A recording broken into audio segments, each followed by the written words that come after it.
دیکھیں جی، عورت کے لیے سب کانٹیننٹ میں زندگی مشکل کر دی گئی ہے۔ السلام علیکم ورحمۃ اللہ وبرکاتہ۔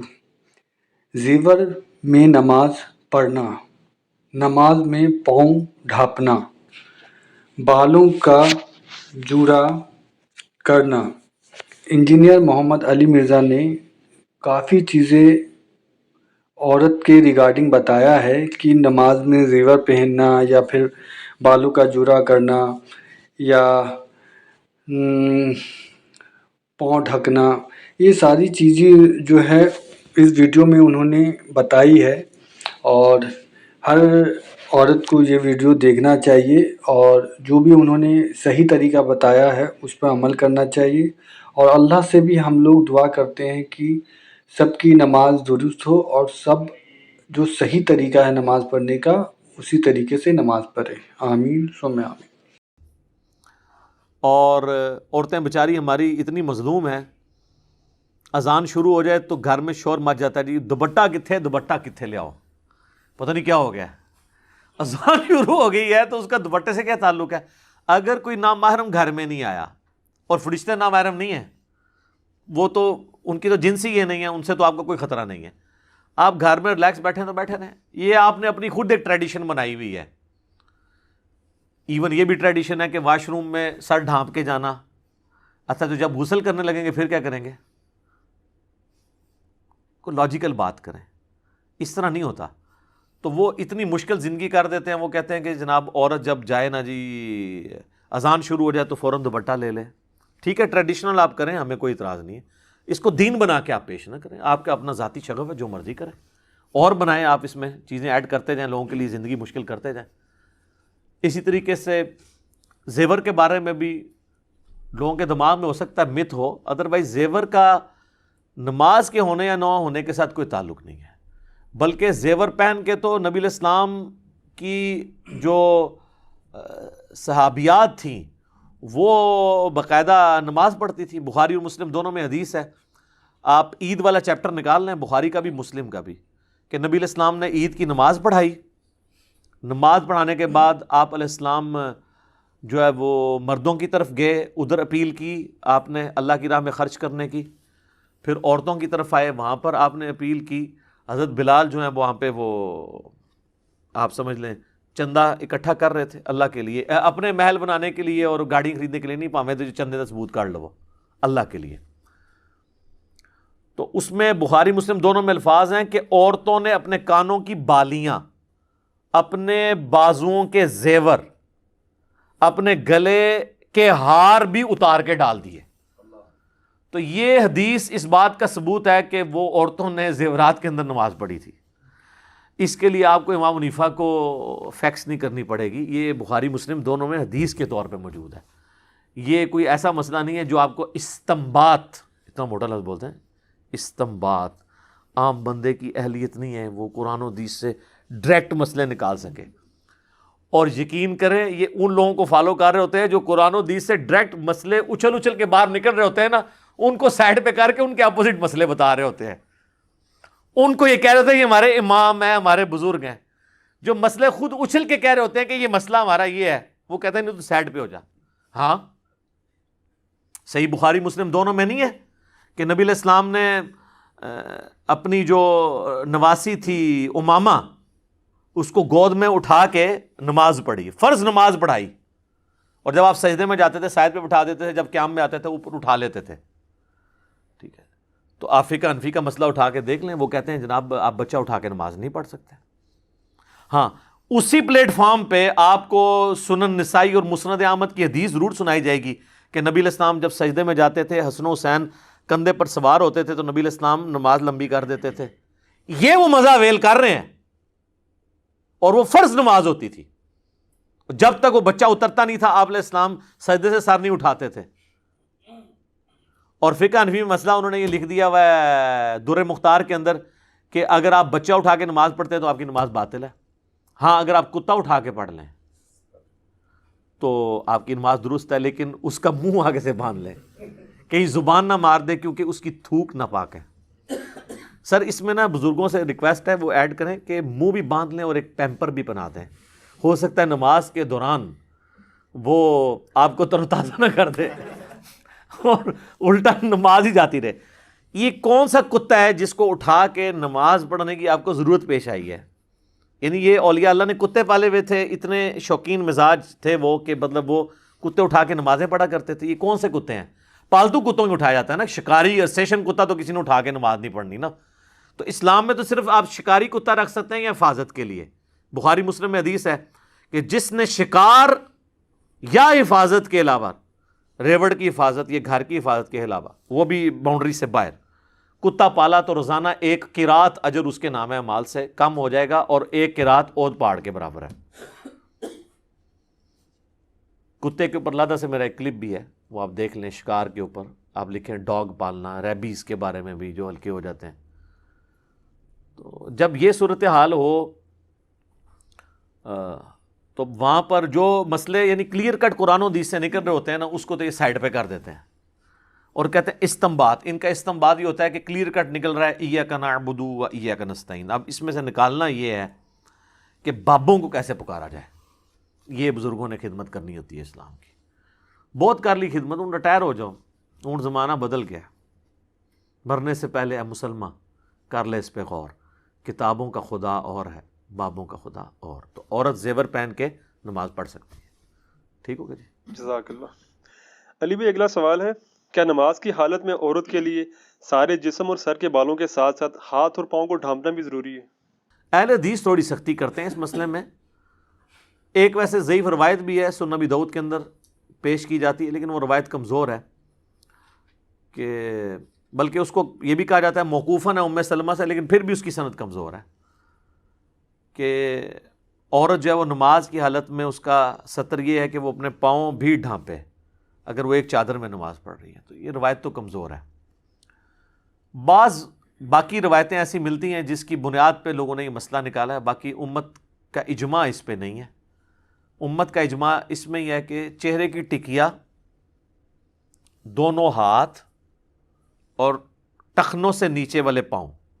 عورت ٹخنوں سے اوپر نہیں کر سکتی، تہمد یا پینٹ یا اپنا پجامہ یا شلوار، اس نے ٹخنوں سے نیچے کرنا ہے. مرد نے اوپر رکھنا ہے. ابو داؤد میں حدیث ہے کہ ٹخنوں سے نیچے ہو تو نماز نہیں ہوتی اس کی. تو یہ وہ چیزیں جن کا قرآن میں سورہ النور کے اندر ذکر ہے، سورۃ الاحزاب میں، کہ یہ چیزیں وہ ہیں جو خود بخود ظاہر ہو جاتی ہیں. چہرے کی ٹکیا اور یہ اور یہ بھی اس صورت میں جب آپ محرم کی موجودگی میں نماز پڑھ رہے ہیں یا عورتیں عورتوں والی سائڈ پہ نماز پڑھ رہی ہیں. اگر مردوں کے ساتھ مکس گیدرنگ والا معاملہ ہے تو اگر تو یعنی مرد جو ہیں وہ صحابہ کرام ہوں اور عورتیں پیچھے نماز پڑھتی ہوں اور صحابہ کرام مڑ مڑ کے پیچھے تو نہیں ظاہر دیکھیں گے، تو پھر وہاں پہ تو عورت چہرہ کھلا رکھ کے بھی نماز پڑھ سکتی ہے. جس طرح ہم کہتے ہیں نا کہ وہ نبی علیہ السلام نے، اور وہاں اسی بخاری مسلم میں حدیث میں موجود ہے، نبی علیہ السلام فرمایا جب تک مرد سر نہ اٹھا لیں عورتیں سر نہ اٹھائیں، کیونکہ کپڑے بیچاروں کے مختصر ہوتے تھے، بعض کا شرمگاہ نظر آ جاتی تھی. تو حضور علیہ السلام نے یہ نہیں حکم دیا. جہاں اتنی غربت یہ سارا کچھ ہو، اللہ کے نبی کے پیچھے نماز پڑھ رہا ہو بندہ، تو ان چکروں میں تو نہیں پڑے گا نا وہ. تو اب تو خیر میں سمجھتا ہوں زیادہ بہتر معاملہ ہے کہ عورتوں کی جگہ ہی نماز کے لیے الگ بنی ہوتی ہے. وہاں پہ تو پھر کوئی ایسا سلسلہ نہیں ہے، سوائے اس کے کہ CCTV کیمرے نہیں ہونے چاہیے. وہاں پہ بھی کوشش بچنے میں ہی عافیت ہے. بعض اوقات انہوں نے کیمرے بھی لگائے ہوتے ہیں علماء نے امت کے وسیع تر مفاد کے لیے، تو وہاں پہ تو نہیں ہونے چاہیے کیمرے. اسی لیے میں کہتا ہوں مسجدوں میں اعتکاف کو بھی اوائڈ کریں، عورتیں گھروں میں ہی کریں اجتہاداً، کوئی مسئلہ نہیں ہے. کیونکہ اس طرح کے ایشوز پھر بڑی دور تک چلے جاتے ہیں، کئی ایک چیزیں پھر سامنے آنا شروع ہو جاتی ہیں، مسئلے خراب ہو جاتے ہیں. اس لیے عورتیں جو ہے نا وہ اپنے معاملات کو بڑا دیکھ سنبھل کے چلیں. باقی پاؤں اگر وہ ڈھانپ لیتی ہیں تو ٹھیک ہے، کوئی حرج نہیں ہے، لیکن یہ ان کے سطر کا حصہ نہیں ہے. جس طرح مرد کا سطر نماز کے لیے ناف سے لے کے گھٹنوں کے نیچے تک ہے، بشرطے کہ قمیض نہ ہو، ورنہ وہ بخاری میں حدیث ہے کہ اس شخص کی نماز نہیں ہوتی جب تک اس کا کچھ حصہ کندھے پر نہ ہو. تو وہ 2 چادروں میں آپ نے نماز پڑھنی ہے، ایٹ لیسٹ 2 چادریں. نہ ہو تو پھر تو تہمت بھی کافی ہے. تہمت بھی نہ ہو تو آپ فقہ حنفی سے رابطہ کریں، جس میں لکھا ہوا ہے کہ ایک جنگل ہے، اس میں 12 بندے ہیں، 12 ہی ننگے ہیں، تو امامت کون کروائے گا؟ اور پھر وہ کہتے ہیں جی دیکھیں جی یہ کس حدیث میں مسئلہ آیا ہے. ٹھیک ہے، اب اندازہ کریں آپ ایک مسئلے خود بناتے ہیں اور پھر حدیثوں کا مذاق اڑاتے ہیں. اس طرح کے تو کئی مسئلے میں نے آپ کے بزرگوں کے نکالے ہیں، ان کو نہیں پتہ. مجھے بتائیں کس بزرگ کی کتاب میں کینگرو کا مسئلہ لکھا ہے پرانے بزرگ کے، کہ کینگرو حلال ہے یا حرام؟ زرافہ، ان بیچاروں کو تو ان جانوروں کا پتہ بھی نہیں تھا، تو اب میں ان کا مذاق اڑانا شروع کر دوں گا؟ اجتہاد ہی تو اسلام کی خوبصورتی ہے. قیامت تک آپ نے حالات و واقعات کو دیکھ کے کسی رزلٹ تک پہنچنا ہے. تو یہاں پر بھی یعنی اجتہاد کے معاملے کے طور پہ چیزوں کو دیکھا جائے گا. عورتیں جو ہیں وہ بہتر تو یہ ہیں کہ جب وہ محرم میں ہوں تو پھر تو ٹھیک ہے، ادروائز اگر کسی ایسی اوپن جگہ پہ نماز پڑھ رہی ہیں جہاں پہ غیر محرم کی نظر پڑ سکتی ہے تو اس میں وہ چہرے کا بھی نقاب کرے. البتہ پاؤں کو ڈھانپنا یہ ضروری نہیں ہے. ویسے آپ سعودی عرب میں چلے جائیں نا تو وہ عورتوں کو انہوں نے کالے دستانے بھی پہنائے ہوتے ہیں، پاؤں میں جرابیں، سخت گرمیوں کے اندر انہوں نے نا یہ سارا کچھ. یہاں پہ بھی آپ دیکھ لیں کہ پورے کا پورا دین عورتوں پہ اپلائی کیا ہوتا ہے. میں نے کئی یعنی لوگ دیکھے ہیں جو خود انہوں نے داڑھیاں بھی نہیں رکھی ہوئی ہیں اور عورتوں کو سر سے لے کے پاؤں تک انہوں نے نا ہر چیز چھپا کے رکھی ہوئی ہے، ایون کالی اینکیں بھی لگائی ہوتی ہیں آنکھوں کے پردے کے لیے بھی. میرا خیال ہے اپنے حصے کا اسلام بھی تقریباً جو ہے نا آدھا انہی کے اوپر ہی ڈال دیا ہوتا ہے کہ ہم تو نہیں کر سکتے تو عورتوں کے لیے جو ہے نا زندگی مشکل کریں. تو اگر کوئی عورت لمبا کوئی اس طرح کا پہننا چاہتی ہے ضرور کرے، لیکن یہ اوبلیگیٹری نہیں ہوگا. قرآن میں واضح یعنی موجود ہے کہ وہ چیزیں جن کے لیے چھپانا یعنی ایک عام حالت میں بھی یہ کھلی رہتی ہیں چیزیں. تو چہرہ جو ہے بہرحال اس میں احتیاط کرنی چاہیے اگر غیر محرم کے سامنے. اگر گھر میں ہے تو پھر آپ کوئی مسئلہ نہیں. البتہ یہ حدیث ہے سنن نبی داؤد کے اندر، نبی صلی اللہ علیہ وآلہ وسلم نے فرمایا کہ جب عورت بالغہ ہو جائے تو اللہ تعالیٰ ننگے سر اس کی نماز قبول نہیں کرتا. نابالغ چھوٹی بچی ہے تو وہ ننگے سر بھی نماز پڑھ سکتی ہے، بالغہ عورت ننگے سر نماز نہیں پڑھ سکتی. اور ننگے سر کا مطلب اس کا سر پورا، اس کے بال ڈھانپے ہوئے ہوں اور ایسی چادر اس کے اوپر ہو جس میں سے بالوں کی سیاہی بھی باہر نہ چمکے، کیونکہ جسم چھپایا جاتا ہے نا. کپڑا تو اسی مقصد کے لیے پہنا جاتا ہے. اگر آپ اتنا باریک کپڑا پہن لیں کہ جسم نظر آئے تو وہ تو آپ کا ستر نہیں ہے. جس طرح آج کل بہت کاٹن کے باریک اگر کپڑے آپ نے سفید رنگ کے پہنے ہوئے ہوں تو جسم اندر سے نظر آ رہا ہوتا ہے. کالے ہوں تو پھر بھی پردہ رہ جاتا ہے، یا کوئی ڈارک کلر کے، اس میں بھی کوشش کرنی چاہیے موٹا کپڑا ہو. اس طریقے سے اگر باریک دوپٹہ سر پہ اوڑھا ہوا ہے، ویسے عورتوں کو یہ بات پتہ ہے وہ ڈبل ٹرپل کر کے اوڑھ لیتی ہیں، بال نکلے ہوئے نہ ہوں. بالغہ عورت ہے تو اس کی نماز قبول نہیں ہوگی اگر ننگے سر وہ نماز پڑھ رہی ہے. اچھا، اس کو مس یوز بھی کیا گیا ہمارے لوگوں نے نا پردے کی ترغیب دلانے کے لیے. میں نے خود ایسی پوسٹیں دیکھی ہیں فیس بک پہ جن پہ لکھا ہے کہ جو عورت ننگے سر رہتی ہے اللہ اس کی نماز ہی قبول نہیں کرتا. اس کو اس رنگ میں بدل دیا، حالانکہ وہ الفاظ یہ تھے کہ جب عورت بالغہ ہو تو ننگے سر نماز قبول نہیں ہوتی، یعنی نماز کی حالت میں اس کا سر ننگا نہیں ہونا چاہیے. یہ اسی طریقے سے وہ جیسے صحیح بخاری میں حدیث ہے نا، اس کا ترجمہ بھی انہوں نے غلط کیا ہوا ہے کہ سب سے بہتر وہ ہے جس کی سب سے زیادہ بیویاں ہوں. صحیح بخاری کی حدیث. سر قرآن میں تو لکھا ہوا ہے کہ یہ صرف اجازت ہے 2 3 یا 4 تک، اور پھر اللہ تعالیٰ نے فرمایا اگر خدشہ ہو انصاف نہیں کر سکو گے تو 1 پہ اکتفا کرو. قرآن میں تو 1 کو پریفریبل کہا گیا ہے، زیادہ کی اجازت ہے. اب وہ بخاری کی حدیث ہمیں بھی ایک دفعہ کسی نے بھیج دی، میں نے کہا میں پڑھوں مطلب یہ حدیث، تو وہ حدیث کچھ اور تھی. وہ عبداللہ ابن عباس شادی کی ترغیب دلاتے ہوئے کہہ رہے تھے، چونکہ اس زمانے میں بھی یہ ایک چیز آ گئی تھی نا. بخاری مسلم میں کئی احادیث اس پہ گواہ ہیں، کئی صحابہ نے حضور سے کہا کہ ہم شادی نہیں کریں گے، اور ایک 3 صحابہ والی حدیث بھی ہے، اور بھی کئی احادیث ہے. تو نبی علیہ السلام نے فرمایا رہبانیت اسلام میں نہیں ہے، نکاح میری سنت ہے، جو میری سنت اغراض کرے گا وہ مجھ سے نہیں ہے. تو اسی کانٹیکسٹ میں نا عبداللہ ابن عباس بیسیکلی نکاح کی ترغیب دلا رہے تھے. ترغیب دلاتے ہوئے انہوں نے کہا کہ جو سب سے بہتر انسان تھا نا اس کی تو اتنی ساری بیویاں تھیں، یعنی نبی علیہ السلام، کہ نبی صلی اللہ علیہ وآلہ وسلم نے اتنی بیویاں کی ہوئی تھیں. سب سے بہتر انسان اللہ کا متقی پرہیزگار بندہ تو وہ ہے. تو شادی کرنا کوئی عیب والی بات نہیں ہے. اگر یہ عیب ہوتا تو اللہ کے نبی علیہ السلام نے تو زیادہ شادیاں کی ہوئی تھیں. جو مخلوق میں سب سے بہتر تھا، یعنی رسول اللہ افضل الخلق، اس کا انہوں نے ترجمہ اس طرح کنورٹ کر دیا کہ سب سے بہتر وہ ہے جس کی سب سے زیادہ بیویاں ہوں. تو وہ ہم تھوڑی سی عقل اپنی بھی استعمال کر لیا کریں کہ یہ ترجمے کس طریقے سے کس طرف لے کے جائے. اور بعض کا ایسے ہو جاتا ہے تھوڑا سا وقف کرنے سے رکنے سے, اٹھو مت بیٹھو, اگر آپ اٹھو مت کے اوپر رک جائیں تو اس کا مطلب ہے اٹھو مت بیٹھ جاؤ, اور اگر آپ نہ رکیں تو اٹھو پہ رک جائیں, اٹھو مت بیٹھو تو اس کا مطلب ہے اٹھ جاؤ. ایک ہی جملہ ہے, تھوڑی سی اس کی ٹون بدلنے سے, وقت کرنے سے, بدلنے سے کیا بن جاتا ہے. تو وہ لوگ اپنے اپنے مطلب اس میں سے نکال لیتے ہیں.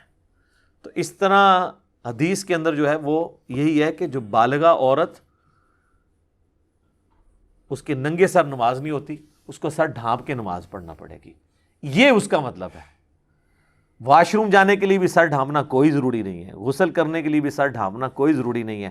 عام حالت میں عورت اپنے گھر میں ریلیکس رہنا چاہتی ہے, اس کو کسی بھی صورت میں اس طرح کے اضافی کپڑے رکھنے کی ضرورت نہیں ہے اگر کسی غیر محرم کی اس پہ نظر نہیں پڑ رہی.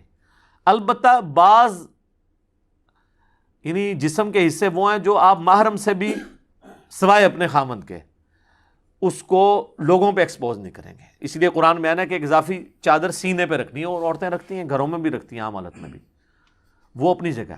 میں بات کروں چہرہ کھلا ہونے کے, یا ایون ایک عورت اپنے باپ کے سامنے آتی ہے, اس نے ویسے دوپٹہ لیا یا دوپٹہ اس کا گر گیا, بال ظاہر ہوئے ہیں, تو اس کے باپ کے لیے تو وہ پردہ نہیں ہے اس کے بالوں کے ساتھ. باپ بیٹی کا تو رشتہ بہت عظیم ہے, ٹھیک ہے, تو وہ معاملہ بالکل الگ ہے. تو اس طرح چیزوں کو مکس کرنے کی ضرورت نہیں ہے. ٹھیک ہو گیا جی, جزاک اللہ. علی بھائی اگلا سوال ہے, کیا نماز کے لیے عورت پر بھی جوڑا کھولنا ضروری ہے جیسا کہ مردوں کے لیے بالوں اور کپڑوں کو سمیٹنے کی ممانعت آئی ہے؟ بخاری مسلم میں حدیث ہے, نبی علیہ السلام نے فرمایا کہ کوئی بھی نماز کی حالت میں نہ تو اپنے بالوں کو سمیٹے اور نہ کپڑوں کو. یہ ودن نماز ہے, اس چیز کو نبی علیہ السلام نے ناپسند فرمایا. اس کی وجہ سے محدثین نے پھر شرح یہ کی ہے کہ اصل میں نبی علیہ السلام کی خواہش ہے کہ جو بندہ سجدہ کرے تو اس کے بال بھی عاجزی کے طور پہ جا کے سجدے میں گریں. اگر اس نے سر پہ کوئی ٹوپی نہیں پہنی ہوئی ہے تو اس کا جوڑا نہ باندھے, یا پگڑی پہنی ہے, ٹوپی پہنی ہے, پھر تو خود بخود بال نہیں جا کے گریں گے. جوڑا کرنے کی نماز کی حالت میں اجازت نہیں ہے.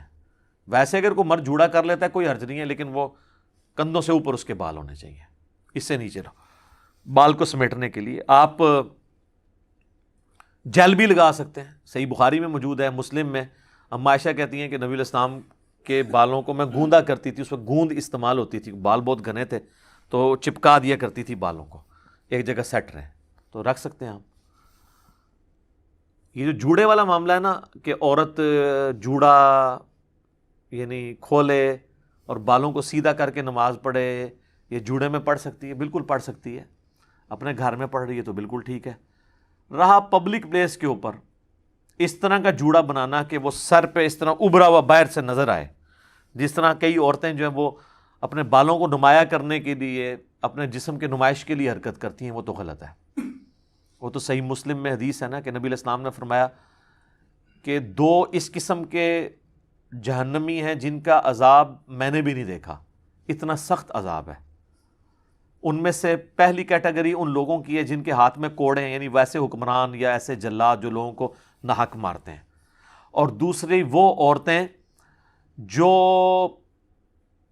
مٹکنے والیاں, مردوں کو اپنی طرف مائل کرنے والیاں, اور ایسا لباس پہننے والیاں کہ گویا وہ ننگی ہوں, یعنی اتنا چست لباس یا اتنا باریک کہ اس میں سے جسم ڈھلک رہا ہو, جن کے سر بختی اونٹوں کے مانند ہوں گے. یہ آپ دیکھیں عرب میں اگر آپ چلے جائیں نا تو کئی عورتیں جو ہے نا یہ اتنا بڑا اوپر جوڑا کر کے نا یوں کر کے حجاب لیا ہوتا ہے. یہ کون سا حجاب ہے جس میں آپ اٹریکٹ کر رہے ہیں کسی کو؟ اس قسم کا جوڑا نماز ہو یا نماز کے باہر یہ ویسے ہی غلط ہے. اس جوڑے میں بھی کوئی نماز پڑھ لے گا, نماز اس کی ہو جائے گی عورت کی, لیکن یہ عمل بذات خود غلط ہوگا. ایون مرد کے لیے بھی جو ہے یہ صرف ترغیب کے لیے ہے کہ وہ یعنی ان کاموں سے بچے کہ نماز کی حالت میں وہ جوڑا یا کپڑوں کو نہ سمیٹے. اب بعض کا لوگ پینٹ میں نماز پڑھ رہے ہیں, اب سجدے میں جانے لگتے ہیں تو تھوڑی سی پینٹ ان کو سمیٹنی پڑ جاتی ہے, ادروائز پینٹ پھٹ سکتی ہے, تو وہ اتنی چوڑی نہیں ہوتی ڈریس پینٹ نہ ہو تو وہ ایک معاملہ الگ ہے. یہ چیزیں پریفریبل ہیں. یہ اس طرح کی چیزیں نہیں ہیں جن سے حلال و حرام کا مسئلہ اخذ ہونا شروع ہو جائے. تو بہتر یہ کہ عورت جو ہے وہ جوڑے کو اوائڈ ہی کرے, بال سیدھے رکھے نماز کے لیے بھی, لیکن بعض اوقات وہ وقتی طور پہ سمیٹنے پڑ جاتے ہیں, کوئی حرج نہیں ہے. اور اس میں ایک میں شرعی مسئلہ بتا دوں, بخاری مسلم میں یہ بھی حدیث ہے, عائشہ کہتی ہیں کہ نبی علیہ السلام ہمیں حیض کے بعد جب غسل کا حکم دیتے تو حکم دیتے کہ جوڑا کھول کے ہم غسل کریں, اور عام غسل جنابت میں آپ ہمیں چٹیا یا جوڑا کھولنے کا حکم نہیں دیتے تھے, یعنی جو بال باندھے ہوئے ہوتے تھے چٹیا, تو وہ بس چٹیا کے اوپر ہی ہم پانی بہا لیں, بس سر کی جڑ تک پانی پہنچ جائے. عورتوں کو اللہ نے یہ آسانی دی ہے کہ وہ حیض کا غسل تو بال کھول کے کریں گی, اس زمانے میں تو پانی بھی ایشو تھا, اور عام جو غسل ہے نا اس کے لیے ان کو کوئی پانی اتنا زیادہ استعمال کرنے کی ضرورت نہیں. لیکن آج کل تو ویسے ہی مسئلہ نہیں ہے, شاور ہے, پانی کھلا ہے, زمین نے اپنے خزانے اگل دیے, اب تو یہ ایشوز ہی ختم ہو چکے ہیں. ٹھیک ہو گیا. جزاک اللہ.